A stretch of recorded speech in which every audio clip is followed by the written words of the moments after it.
An authoritarian country that has done a much better job with sports recently has been Saudi Arabia, right? I mean, throwing an enormous amount of money around into golf, into tennis, into the World Cup, very successfully. Talk a little bit about the sports washing debate and the pros and cons there. Well, you're talking to someone who works for the Washington Post. And so my view of Saudi Arabia is not nearly as congratulatory. I think Saudi Arabia actually has a lot more to prove before they should be allowed to And by the invest. way, I mean, just for the audience, let me make it clear. When you say the Washington Post, it's because, of course, Jamal Khashoggi, who was assassinated by the Saudi regime, was a Washington Post reporter. Yes, a Washington Post columnist assassinated by the regime. I'll be much more willing to look at Saudi Arabia's reforms and so-called progress on, say, women's rights.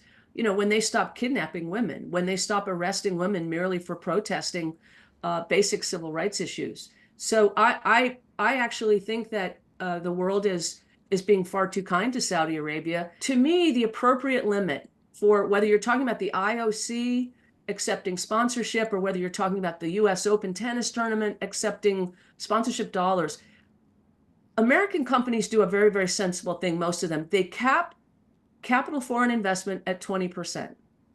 So in other words, a foreign government cannot buy the NBA because their investment is limited to 20%.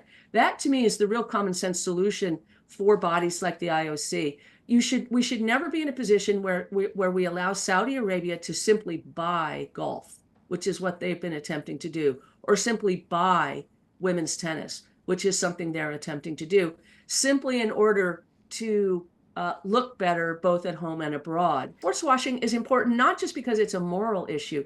Sports washing is important because the more you entangle foreign money with your companies and with your entities, the harder it is for our State Department to do its job and our presidents to do their job by drawing red lines, because the stakes rise with the finances.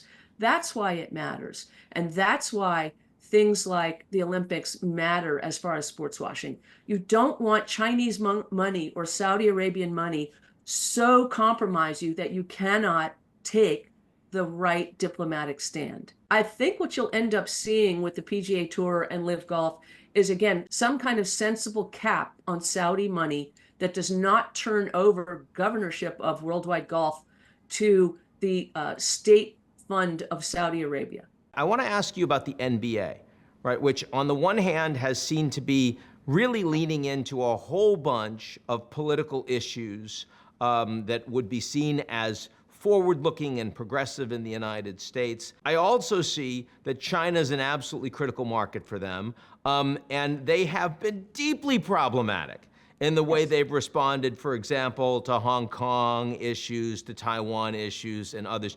Talk to me a little bit about that. It's really interesting. Scholars of Chinese tactics call it the anaconda in the chandelier.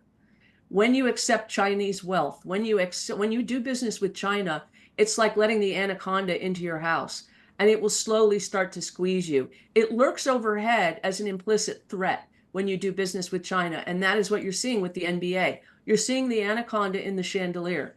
Enormous wealth is coming out, and enormous exposure is coming out of that relationship, and yet China can squeeze the NBA.